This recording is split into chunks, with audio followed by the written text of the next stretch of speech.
Hello everyone, welcome to Manu Law classes. In the session of daily news analysis, today is 6th of April 2024. You are watching with Naresh Sharma. Guys, first of all, we are going to revise our previous day session with the help of MCQs and try to answer the questions before I provide you the correct answers. So just start with the question number 1. Question number 1 says, you have to fill in the blank. Are pictures, videos, voice clips created without the help of AI technology but by either editing or by using other simple software tools? तो actually हम यहाँ किसके बारे में बात कर रहे हैं? A, it's about deep fakes और shallow fakes, shallow lakes, deep lakes. Actually here we are talking about shallow fakes. These are such kind of videos which are edited by various editing tools and more often they are used as a clips. Clips are edited and separated from a main video without any context to just mislead the viewers. So these are the shallow fakes.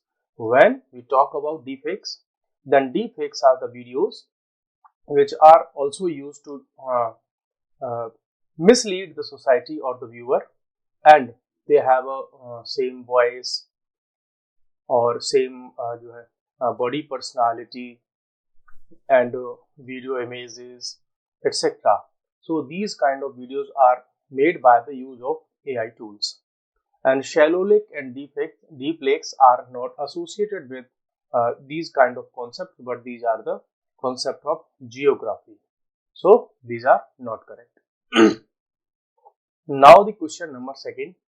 Which country has denied hosting the Commonwealth Games of 2026? In the last session, we discussed about Commonwealth Games, where we discussed that the Commonwealth Games are going to take place in 2026, but recently a country which were supposed to organize these games but recently denied to do so. The country is Singapore. So Singapore ने अभी deny कर दिया कि हम अपने यहाँ Commonwealth Games को organise नहीं करेंगे. Now we have another question regarding Commonwealth Games. So Commonwealth Games take place. ये देखो स्पोर्ट्स से रिलेटेड क्वेश्चन है. बहुत ज्यादा जब भी स्पोर्ट्स से क्वेश्चन पूछे जाते हैं तो कुछ ऐसे ही क्वेश्चंस आते हैं गेम्स के बारे में. तो कॉमनवेल्थ जो गेम्स हैं वो कब ऑर्गेनाइज होते हैं? एवरी 2 years या एवरी 5 years और एवरी 4 years और एवरी 3 years. एक्चुअली जो कॉमनवेल्थ गेम्स होते हैं they are organized every 4 years. So this is the correct answer. Guys, जब भी आप हमारे साथ में करंट अफेयर का सेशन अटेंड करते हैं, so I suggest you that please have pen and paper to note down the important points. Actually, before the examination, when you were facing some stress that there are only 10 days left before the examination, then you would require such notes. और आपके यही hand written notes आपके काम आएंगे. Next question is question number 4. Commonwealth Games are managed by. इनको कौन manage करता है कॉमनवेल्थ गेम्स को? International Olympic Committee, international sports authority, international sports organisation या Commonwealth Games Federation. Actually the correct answer is D, that is Commonwealth Games Federation. ये एक organisation है, एक एसोसिएशन है, फेडरेशन है जो कि इसका हेडक्वार्टर्स है लंदन में और यही ऑर्गेनाइज कराती है, मैनेज करती है सारे के सारे कॉमनवेल्थ गेम्स को. Now question number 5. Commonwealth nations members are countries. जो कॉमनवेल्थ नेशंस हैं उसके जो मेंबर्स हैं वो कौन से कंट्रीज होते हैं? Actually the question is this. Least developed countries of South Asia? No. Developed countries of Europe? No. Countries which were formerly British Empire? Countries which were formerly members of European Union? No. The correct answer is C.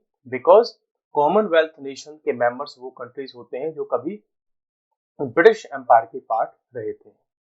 So the question number 6 is first Commonwealth Games were held in. Now here again we are talking about Commonwealth Games. So this question is very important but because it's a repeated question. इसलिए question बहुत बार repeat हुआ है।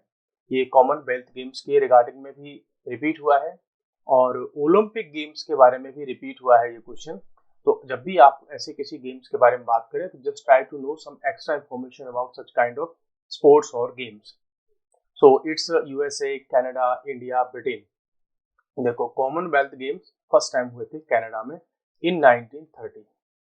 सो this is the correct answer.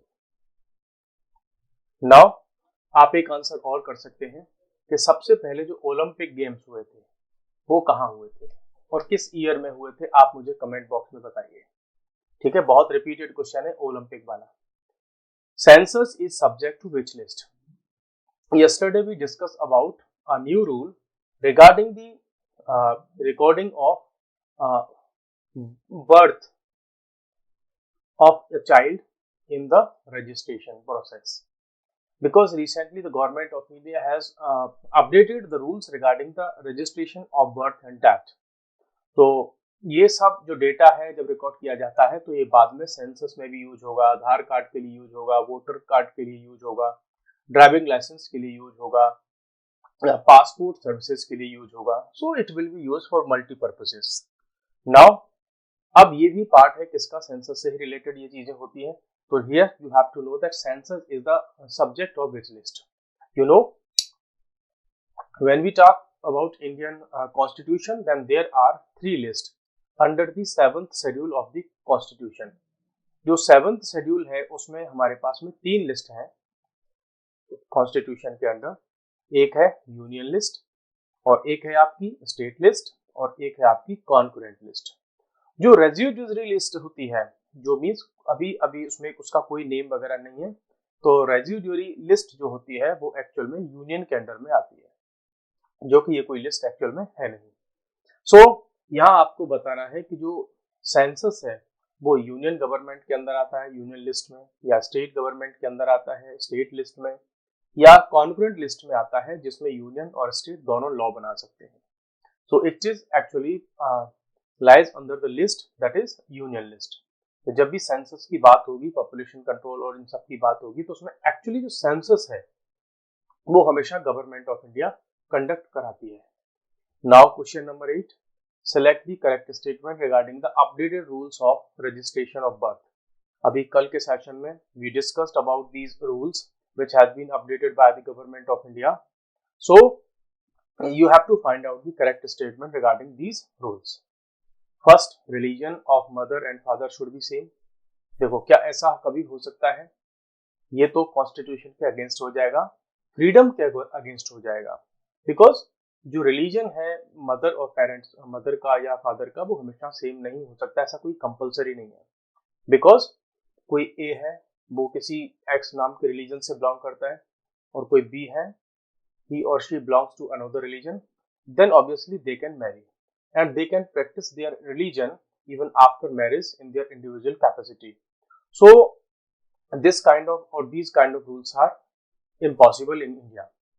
Religion of parents can not be different. फिर से वही बात घुमा फिरा करके वही सेम स्टेटमेंट है। Religion of mother and father would be indicated separately.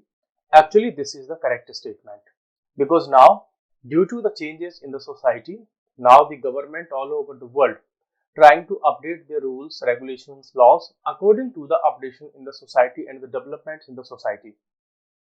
Actually, you know, now the marriages are not limited to only a single religion.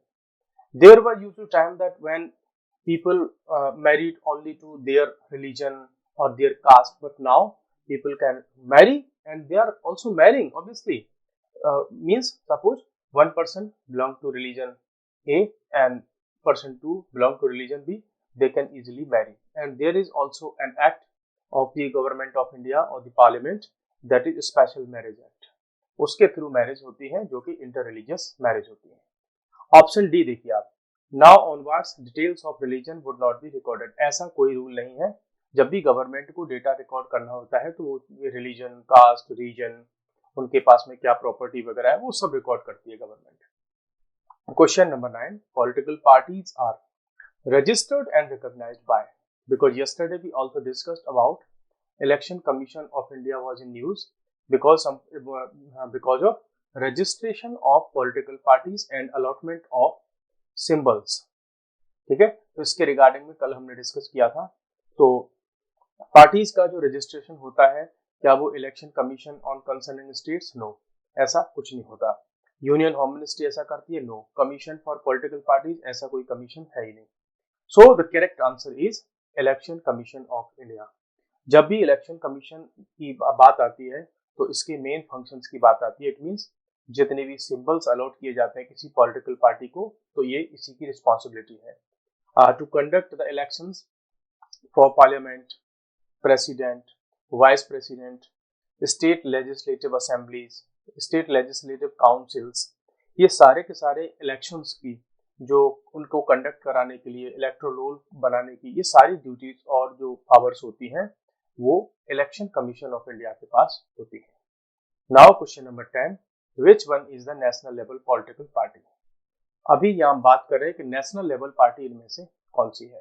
तो इस समय अभी इसमें से, इन ऑप्शंस में से, among these options, only Bharatiya Janata Party, that is BJP, is the national level party.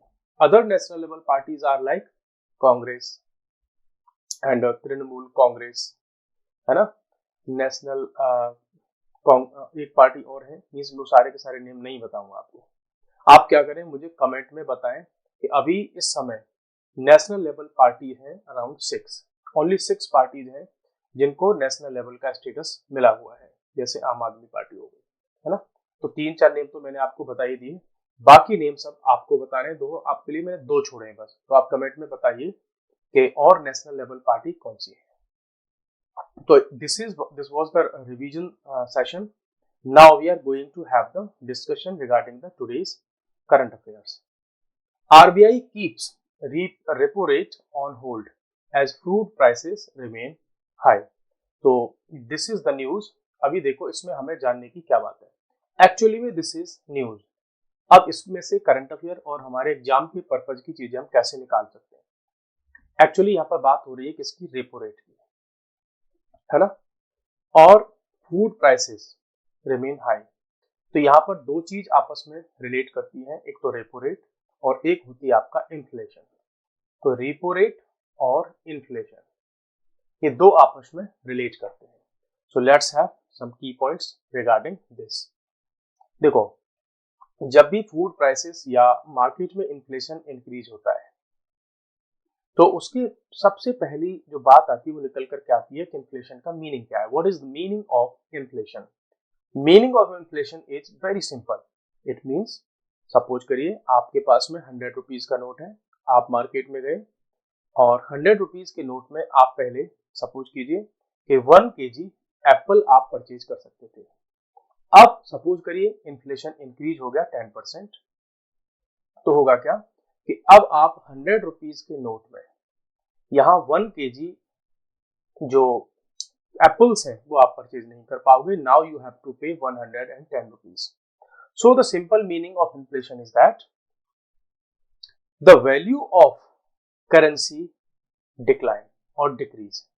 तो currency की जो वैल्यू होती है वो डिक्रीज हो जाती है और मार्केट में जो गुड्स होते हैं, जो सर्विसेज होती हैं, उनकी प्राइसेस इंक्रीज हो जाती हैं in comparison with the currency. तो ये तो रहा आपका इन्फ्लेशन का मीनिंग।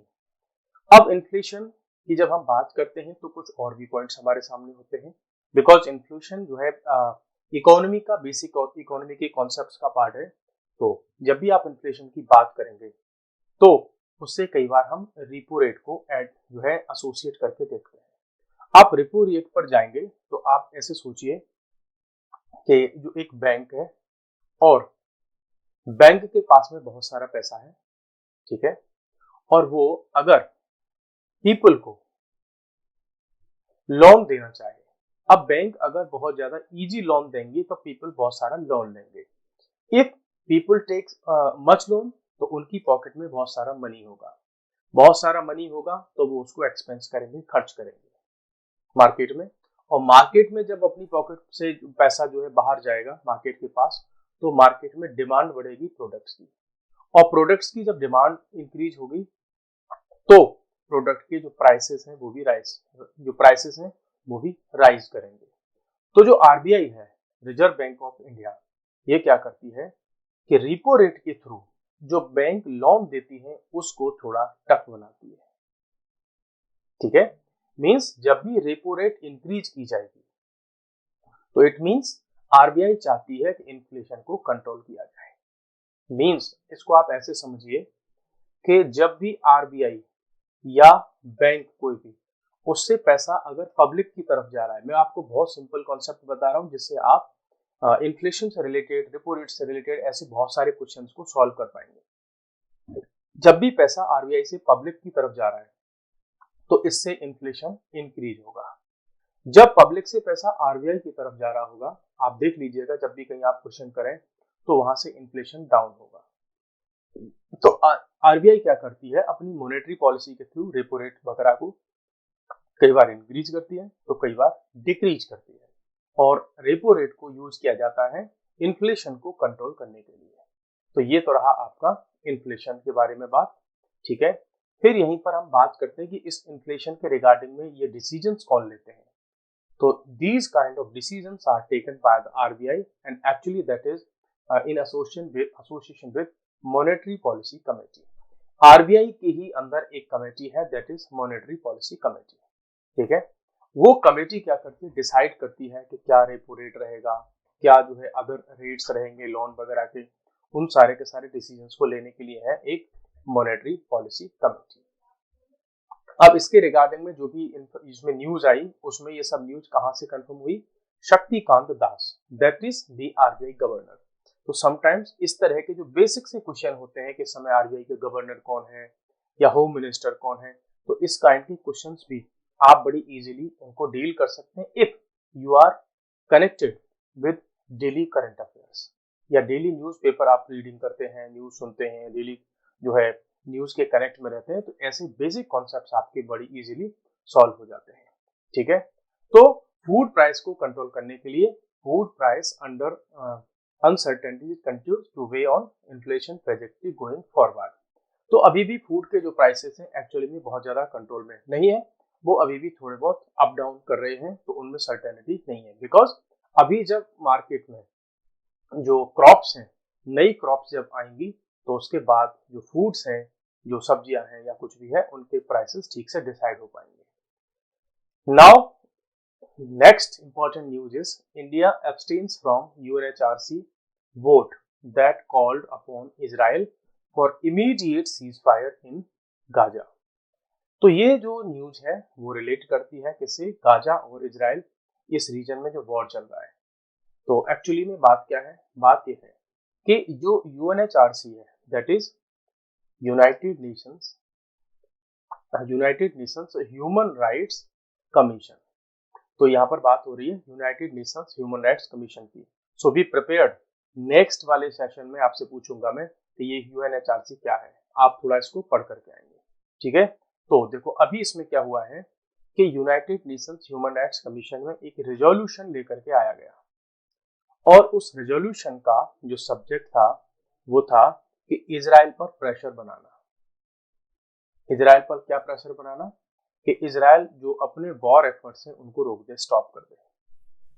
ठीक है, ये इनका मेन मैटर था। अब जब भी कोई रिजोल्यूशन आता है तो there are two parties, one party is to support the resolution and another is to oppose the resolution, but there is another option, that is abstention, कि आप ना तो सपोर्ट करो ना अपोज करो, जब वोटिंग हो so at the time of the voting you abstain, आप वोट करने जाते ही नहीं है, so that is the abstention. Now India ने क्या किया, इसी रेजोल्यूशन में India on Friday abstain on a resolution at the United Nations Human Rights Council. तो इसमें एक वोटिंग होने वाली थी, और उस वोटिंग में सारे कंट्रीज से डिमांड की गई थी कि आप जो है वोट करें इस रेजोल्यूशन पर, जिससे कि इजराइल और हमास और इधर आपका Gaza, Golan Heights, these are the regions, वहां पर जो अभी वॉर चल रहा है उसको रोका जा सके, उसको स्टॉप किया जा सके और उसमें इजराइल पर प्रेशर बनाया जा सके जिससे कि वहां हो जाए इमीडिएट सीज फायर। ठीक है, तो उसके लिए ये रेजोल्यूशन आया था और उस रेजोल्यूशन के अगेंस्ट में भी बहुत सारे कंट्रीज ने वोट किया, तो कुछ कंट्रीज ने उसके जो है सपोर्ट में भी वोट किया। वाइल इंडिया का एब्सटेंशन की जब हम बात करते हैं तो कहा जा रहा है कि देखो इंडिया अपने पुराने ही स्टैंड पर है, बिकॉज इससे पहले कई बार जब रेजोल्यूशन आए थे तो इंडिया ने हमेशा सपोर्ट किया किसको, कि भाई जो पैलेस्टीन है, हम चाहते हैं कि पैलेस्टीन एक इंडिपेंडेंट नेशन बन जाए, इजराइल भी अपने आप में एक इंडिपेंडेंट नेशन रहे, तो उसके थ्रू जो प्रॉब्लम है इजराइल और पैलेस्टीन के बीच की वो प्रॉब्लम सॉल्व हो जाएगी, बिकॉज दोनों ही इंडिपेंडेंट नेशन रहेंगे। यहाँ पर फिर बात करते हैं कि ऑल 4 रेजोल्यूशन इससे पहले जब भी हुए तो इंडिया ने ऐसे जो रेजोल्यूशन थे उन पर हमेशा सपोर्ट किया था, किसका, पैलेस्टीन का, कि उनका सॉल्यूशन वहां पर हो जाए। लेकिन अभी जब इंडिया ने एब्सटेंड किया तो अभी वहां की ministry of external affairs India की जो है जो मिनिस्ट्री है, उन्होंने अभी ऐसा कोई इस पर बहुत ज्यादा बड़ा कोई कमेंट किया नहीं है, उन्होंने कुछ बताया इस पर नहीं है।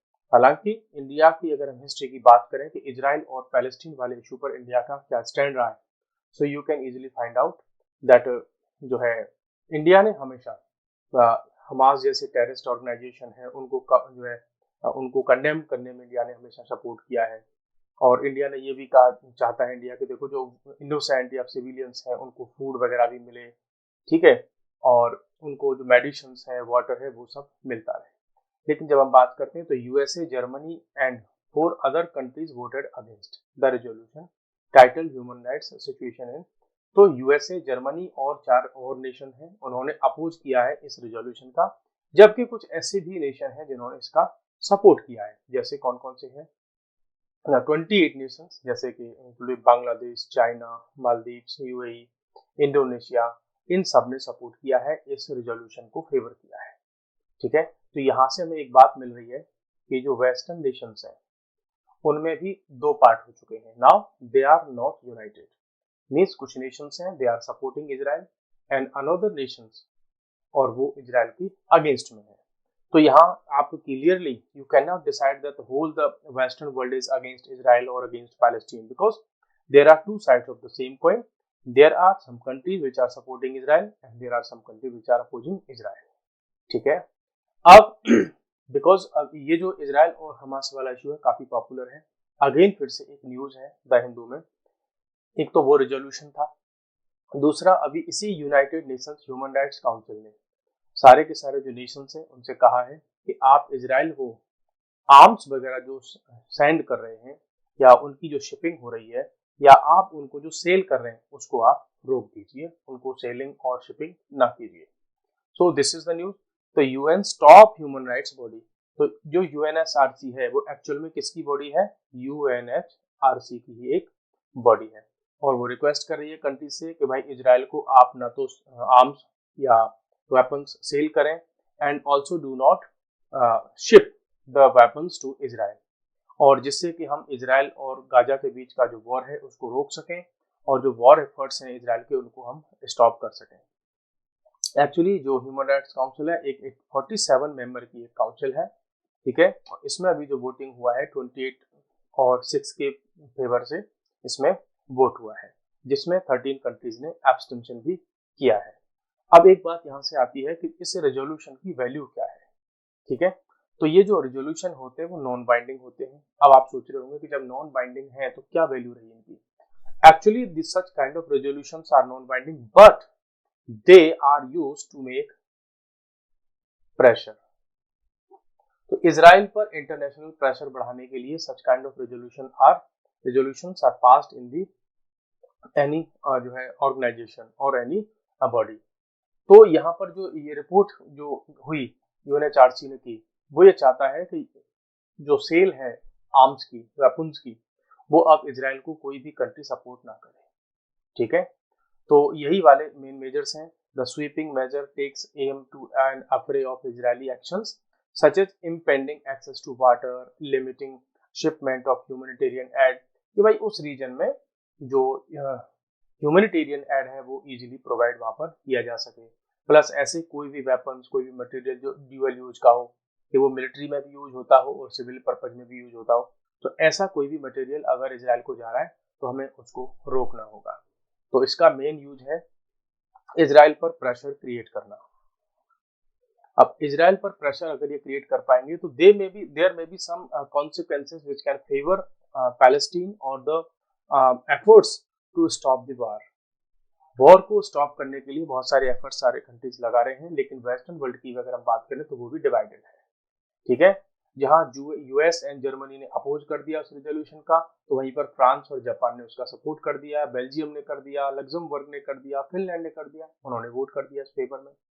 दूसरा हम यहाँ पर देख रहे हैं कि देखो वॉशिंगटन मींस यहाँ पर बात कर रहे हैं यूएसए की, तो यूएसए हमेशा से इजराइल को सपोर्ट करता रहा है, इस बार भी कर रहा है। लेकिन एक बात और है कि यूएसए के जो प्रेसिडेंट है जो बाइडेन, वो भी अभी इजराइल को कंडेम कर रहे हैं और उनसे कई बार उनको वार्निंग भी कर चुके हैं कि यूएस का सपोर्ट फिर इजराइल को नहीं मिलेगा अगर वहां पर कोई सिविलियन की कैजुअलिटी होती है या वर्कर्स जो एड वर्कर हैं उनको हेल्प नहीं मिलती, तो उन पर वो उसको कंडेम कर रहे हैं बार बार। तो यहाँ से देखने को मिल रहा है कि यूएसए फुली सपोर्ट नहीं कर रहा है इजराइल को, वो भी उनके अगेंस्ट में है। दूसरा, इजराइल की जो आर्मी है उनके 2 ऑफिसर्स को उन्होंने अभी जो है सर्विस से बाहर कर दिया, बिकॉज वहां जो एड वर्कर्स थे, एड वर्कर जैसे रेड क्रॉस सोसाइटी है ना, या यूनाइटेड नेशंस जो है agency for work and peace, ऐसी ऑर्गेनाइजेशन है जो वहां पर फ्री जो है एड वगैरह प्रोवाइड करा रही हैं, उन पर इन्होंने बम वगैरह ऐसा कुछ गिरा दिया था, उससे उनकी डेथ हो गई, तो इन्होंने आर्मी से उनको क्या कर दिया, सैक कर दिया, निकाल दिया। तो यहाँ से देखने को मिल रहा है इजराइल भी अपने सपोर्ट अपने एफर्ट्स लगा रहा है कि वॉर में इनोसेंट पीपल की डेथ ना हो। ये बड़ी चिंता की बात है, ये वाली जो न्यूज है इंडिया के लिए। India continues to lead the charts in positive dope cases. ठीक है, क्या है डोप केसेस? बहुत सारे स्पोर्ट्स पर्सन होते हैं, जब वो अपनी स्पोर्ट्स परफॉर्मेंस के लिए जाते हैं, सपोज करो वो रेसलिंग के लिए जा रहे हैं या रनिंग के लिए जा रहे हैं या बॉक्सिंग उनको करनी है, तो उससे कुछ टाइम पहले वो क्या करना स्टार्ट कर देते हैं, कुछ ड्रग्स लेना स्टार्ट कर देते हैं, और सो ऐसे ड्रग्स की वजह से उनकी जो परफॉर्मेंस है वो इंक्रीज हो जाती है। ठीक है, अब उनकी परफॉर्मेंस इंक्रीज हो जाती है और उसकी वजह से फिर वो कहीं मेडल वेडल ये सब जीत लेते हैं या जो है कोई भी रिकॉर्ड ब्रेक कर सकते हैं। लेकिन if the international community allows the sports persons to use such kind of drugs for performance boosters then ये जो फील्ड होगा फिर वो लेवल प्लेइंग फील्ड तो हमारे पास में नहीं रहेगा। फिर क्या होगा, उसका रिजल्ट ये होगा कि लोग फिर एक्चुअल में हार्डवर्क तो नहीं करेंगे, तो वो तो फिर उन ड्रग्स की वजह से परफॉर्मेंस अपनी इंक्रीज करेंगे और किसी भी मैच को वहां पर वो जीत लेंगे और गोल्ड मेडल या जो भी मेडल उनको विन करने हैं वो जीत लेंगे। उसके लिए क्या होता है कि इंटरनेशनल एजेंसीज हैं जो उन प्लेयर्स का ब्लड टेस्ट वगैरह करती है और ये चेक करती है कि उनके ब्लड में कोई ऐसा ड्रग्स तो नहीं है। ठीक है, तो इस डोपिंग के रिगार्डिंग में पहले भी क्वेश्चंस कई बार आए हैं। यहाँ पर मैं आपको बता देता हूं कि इस समय इंडिया के जो केसेस हैं वो टॉप पर है। ठीक है, अब एक एजेंसी है जिसका नाम है वाडा, वर्ल्ड एंटी डोपिंग एजेंसी। ये क्या करती है, ये सैंपल्स लेती है, ब्लड सैंपल वगैरह लेती है और फिर उसमें से उनका इन्वेस्टिगेशन करती है, चेक करती है, फिर रिपोर्ट में निकालती है कि कितने लोग जो है डोपिंग में पॉजिटिव पाए और कितने नेगेटिव हमको मिले। तो जब भी कोई भी sport person when found report with positive case, then ऐसे जो स्पोर्ट्स पर्सनालिटी होते हैं उनके अगेंस्ट में जो है केसेस होते हैं, उनको बैन कर दिया जाता है फ्यूचर के लिए, उनके मेडल वगैरह भी छीन सकते हैं, जेल वगैरह भी हो सकती है, ऐसे होते हैं। तो अभी रिसेंटली जो वाडा को जब भी सैंपल दिए थे किसने, नेशनल एंटी डोपिंग एजेंसी। तो देखो इंडिया लेवल पर जो डोपिंग के टेस्ट करती है वो कौन करती है, नाडा, नेशनल एंटी डोपिंग एजेंसी ये करती है, और ये इसी से फिर सैंपल जाते हैं वाडा की ओर, फिर वाडा इंटरनेशनल लेवल के लिए उनको चेक करती है, फिर देखते हैं कि कितने लोगों में इसमें जो है पॉजिटिव केसेस हमको मिले। If we talk about the use of such kind of drugs in India, then जो इंडिया में रेसलर्स हैं वो सबसे ज़्यादा उसमें पाए गए कि उन्होंने ड्रग्स का यूज किया। 6.3% प्लेयर्स हमको ऐसे मिले जिन्होंने इसका यूज किया। जबकि हम पाकिस्तान की बात करें तो वहां पर 16.7% ऐसे प्लेयर्स मिले जो ऐसे बेन्ड जो ड्रग्स हैं उनका उन्होंने यूज किया। यहाँ पर ये बात कर रहे हैं कि नेशनल इंटरनेशनल लेवल पर इस डोपिंग के टेस्ट में हमको इंडिया को पॉजिटिव आने से बचना होगा। इंडिया की जो स्पोर्ट्स अथॉरिटीज हैं, जो फेडरेशंस हैं, गवर्नमेंट है, उनको आगे आकर के इस डोपिंग में इंडिया अगर बदनाम हो गया तो उसको आने के लिए इंडिया को रोकना होगा। अब यहाँ से क्वेश्चंस कैसे कैसे अराइज होते हैं। देखो क्वेश्चन बनते हैं कि एक तो ये डोपिंग क्या होता है, ठीक है, ये होता है इंटरनेशनल लेवल पर कौन सी अथॉरिटी है जो डोपिंग के टेस्ट करती है, नेशनल लेवल पर कौन अथॉरिटी है जो डोपिंग के टेस्ट करती है, प्लस यहाँ पर कई बार क्वेश्चन बनते हैं कि रिसेंटली किस प्लेयर को डोपिंग में बैन कर दिया गया आने कई साल के लिए। तो such kind of questions you can find out in your examinations. So be already prepared कि इस तरीके के जो क्वेश्चंस वगैरह हैं उनको आप इजीली डील कर सकें। So be connected with daily current affairs and newspaper वगैरह पढ़ते रहिए, मैगजीन्स वगैरह पढ़ते रहिए और कुछ होमवर्क भी करते रहिए साथ में। So guys, this was the today's session. We are going to end this session. Thank you. Bye bye. Take care.